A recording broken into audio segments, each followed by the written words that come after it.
Berarti dari merapatnya Pak Haritanu ke istana nih berhembus kalau Menkominfo bakal diganti mau diberikan Pak Haritanu. Nah, ini tambah gayeng ini. Pak Joni G Plate, kader Nasdem yang dipercaya jadi pembantu Pak Jokowi. Selain diterpa kasus korupsi BTS, namun juga didaftarkan caleg oleh Nasdem. Loh, ini Pak Presiden sudah manti-manti loh. Sudah manti-manti, tidak melarang jadi caleg, namun mewanti-wanti agar kinerja mereka bisa dipertahankan. Kalau orang ya ganti.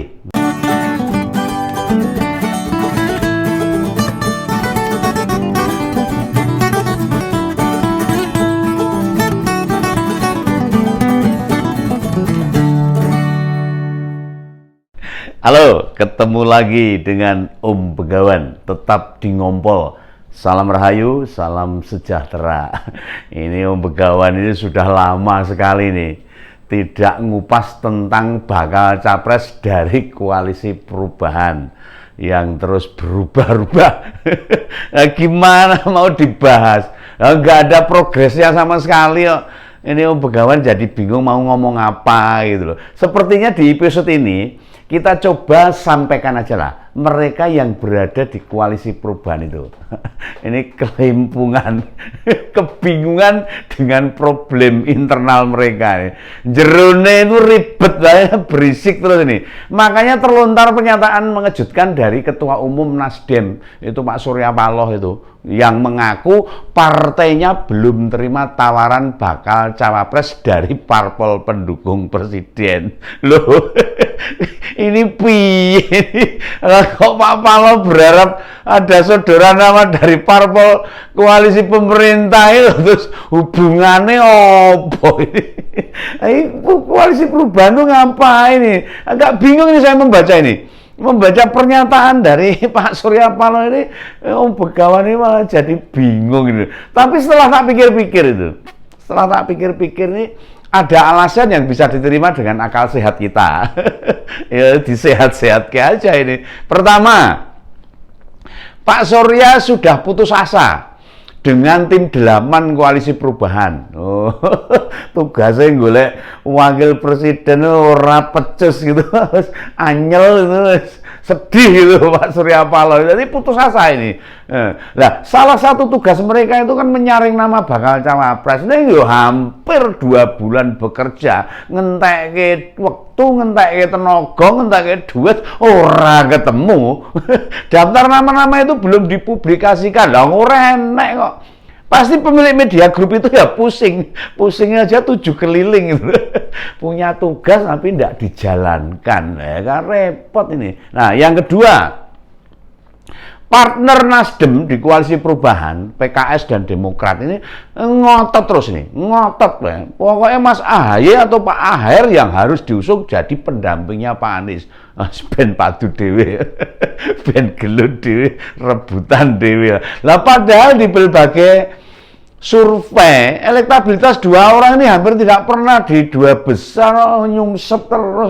Mosok pasangan capres-cawapres yang mereka usung elektabilitasnya bukan di posisi paling atas untuk dipilih masyarakat. Kabeh neng ngisor ya repot ini. Jangankan menang, bisa tidak berada di posisi buncit pada Pilpres tahun depan itu sudah bagus sekali.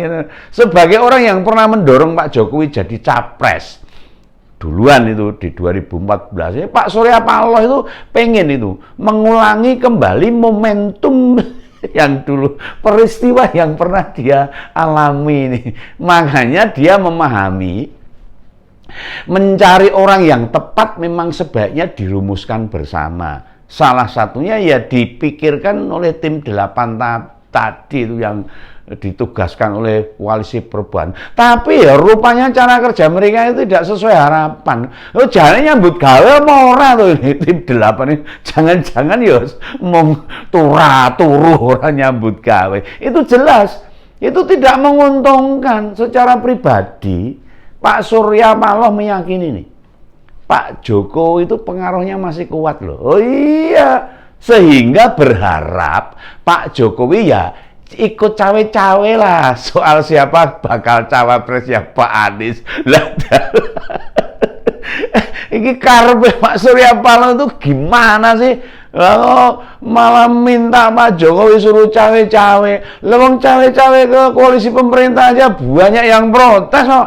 Malah cawe-cawe sama koalisi perubahan, malah tambah repot ini. Lalu alasan yang ketiga, kader-kader NU yang sempat disebut oleh Gus Coy sebagai individu alternatif yang bisa mendampingi Pak Anies tuh katanya itu, ya sepertinya menolak, moh, wegah itu. Paling tidak ya belum ada sinyal lah, belum ada sinyal positif tuh dari mereka itu. Ya kita ayo males-males aja itu. Oh, iso tambah rusak dhewe. Kan beberapa waktu Gus Coy menawarkan beberapa tokoh NU. Di antaranya ada Gus Ipul, ada Bu Khofifah, serta Mbak Yeni Wahid. Tapi opo yo do gelem itu 3 orang. Tak pikir menurut Om Bugawan kok yo emoh itu, gemang gitu. Kalau bahasa Jawanya gemang, emoh itu. Ndak mau loh. Nah, kita tahu 3 nama itu semacam garansi. Suara Pak Anies yang diperkirakan jeblok di kantong PDIP, di daerah wilayah-wilayah PDIP, juga di basis NU, bisa tertolong dari mereka kalau mau jadi pendampingnya Pak Anies. Ya, meski Amalia Pak Anies itu Ahlussunnah wal Jamaah, tapi hubungan dengan NU ya tidak harmonis. Orang tahu komunikasi, orang tahu silaturahmi, ya gimana tiba-tiba minta didampingi. Moh lagi tuh. Kita belum lihat loh. Kapan Pak Anies cukup intens atau dekat sama NU? Ora tahu, nggak pernah tuh. Pada peringatan 1 abad NU tahun lalu aja, kan masyarakat tidak tahu mantan gubernur DKI Jakarta tuh turut hadir di Solo ataupun di Sidoarjo sana. Oh, enggak ada. Oh, jejak rekamnya orang enek itu. 2 lokasi acara puncak peringatan 100 tahun ormas terbesar di dunia ini Pak Anies ora ketok. Nah, mendasarkan beberapa hal yang saya sebut tadi, yang di atas tadi, makanya Pak Surya Paloh berharap Pak Jokowi mbok menyodorkan gitu loh, bakal cawapres pada dirinya, harapannya Pak Surya Paloh itu loh. Nah tentu bukan langsung membisiki, tidak langsung lah. Gimana mau membisiki? Oh kalau ketemu saja, tidak pernah, simpang siur, saya pernah ketemu. Sudah beberapa bulan terakhir ini memang Ketua Umum Nasdem dengan Presiden hubungannya renggang. Aduh itu loh. Dalam 2 acara koalisi pendukung pemerintah, hanya Nasdem yang tidak diundang ya, termasuk Pak Surya Paloh. Oleh karena itu, Pak Surya harap-harap cemas menunggu bisikan dari istana. Dibisiki apa ora. Tapi menurut Begawan kok ya kebangetan itu. Kita ya wegah ini Pak Jokowi bisik ini. Yang dilewatkan partai pendukung pemerintah itu moh itu. Agar tidak makin tersingkir. Ini menurut Pak Surya Paloh ini, bos Metro TV itu mengaku tetap ini mendukung pemerintah ini. Mendukung Pak Jokowi tetap ngomongi itu loh. Oh, mendukung kok nyalon ke dhewe terus piye itu loh. Oh, lucu itu loh. Menurut Begawan itu ambivalen itu loh. Mendukung tapi ngetak dari belakang. Ini terbukti masih melakukan beberapa pertemuan dengan orang kepercayaan Pak Jokowi, Pak Surya Paloh itu. Salah satunya dengan Menko Maritim dan Investasi, Pak Luhut Binsar Panjaitan.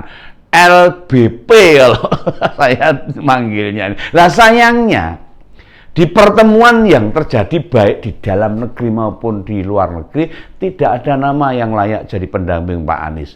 Ya piye, ono ya wegah. Nek ono ning ora kualitas, repot iki. repot. Jadi pendamping Pak Anies itu angel tuh. Yang disampaikan Pak Luhut, kayaknya Pak Surya ngarep banget juga. Belum adanya nama yang fix atau pasti membuat rencana deklarasi koalisi perubahan itu terus mundur sok ya malah ora sida.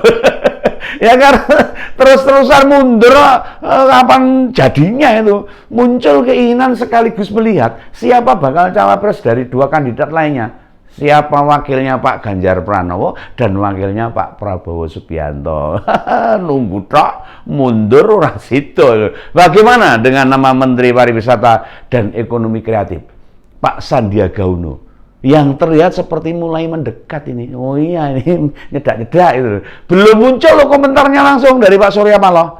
Bila kita cermati, kayaknya nama itu juga sulit diterima. Sebagai salah satu pemilik grup media yang paling besar di Indonesia, dia paham kondisi psikologis publik. Nama Pak Anies dan Pak Sandi identik dengan Jakarta serta ketidakberhasilan di DKI, gagal total. Ditambah pemberitaan utang itu, utang piutang 92 miliar yang tidak pernah tuntas sampai sekarang ini. Jadi beban masa lalu yang sulit hilang. Jadi masyarakat jadi apa gitu, orang cetha itu. Masalah itu jadi pemberat keterpilihan mereka di mata masyarakat. Jadi angel itu. Kalau memaksakan dipasangkan Pak Anies Sandiaga, ini bakal api dalam sekam. Ya iya no, yang bisa membahayakan tidak hanya mereka namun juga parpol-parpol pengusungnya. Ini Demokrat, PKS, Nasdem tambah nungsep repot itu. Kalau ikut menggerus suara mereka, iya coba. Peluang memenangkan Pilpres kan makin kecil. Prosesnya September nanti pendaftaran Capres dan Cawapres tahun 2023 ini 1 September. Pemilu dan Pilpres dilangsungkan bersama-sama pada tahun 2024 tanggal 14 Februari. Pas hari Valentine itu. Kudune hari kasih sayang ini. Pasangan yang tidak mampu bekerja dengan baik bukan hanya membuat mereka tidak terpilih namun turut mengancam jumlah perolehan kursi parpol pendukung mereka. Hati-hati nih. Lah di sisi lain Pak Surya menyatakan saat ini hubungan dengan Presiden mencapai titik terendah, titik nadir. Artinya Nasdem perlu segera membenahi sehingga efek tidak merembet ke Nasdem sendiri. Apalagi ke bakal Capres yang mau mereka usung, berbagai upaya sudah mereka lakukan. Wes opo wae dilakukan, nang ora tau tembus. Termasuk tidak buru-buru menentukan pendamping Pak Anies. Ini kabar terakhir ini. Kabar terakhir dari merapatnya Pak Haritanu ke istana nih, berhembus kalau Menkominfo bakal diganti, mau diberikan Pak Haritanu. Ini tambah gayeng ini. Pak Joni G. Plate, kader Nasdem yang dipercaya jadi pembantu Pak Jokowi. Selain diterpa kasus korupsi BTS, namun juga didaftarkan caleg oleh Nasdem. Loh, ini Pak Presiden sudah manti-manti loh. Sudah manti-manti, tidak melarang jadi caleg, namun mewanti-wanti agar kinerja mereka bisa dipertahankan. Kalau orang ganti. Iya, dengan hadirnya Ketua Umum Perindo yang bertemu 4 mata dengan Presiden, ini memunculkan rumor ini. Jika Pak Joni akan segera diganti oleh Pak Tanu ini. Kabar ini bisa mempengaruhi persiapan Nasdem dalam pemilu juga. Walaupun mereka masih punya 2 kader yang aman dari isu pergantian menteri, yaitu Bu Siti Nurbaya yang menjabat Menteri Lingkungan Hidup dan Kehutanan dan Pak Syahrul Yassin Limpo yang jadi Menteri Pertanian. Ya moga-moga 2 menteri ini aman lah. Mesake Nasdem gue. Kalau gitu kan, sampai ketemu pada ngompol-ngompol berikutnya. Salam begawan. Sampai ketemu lagi.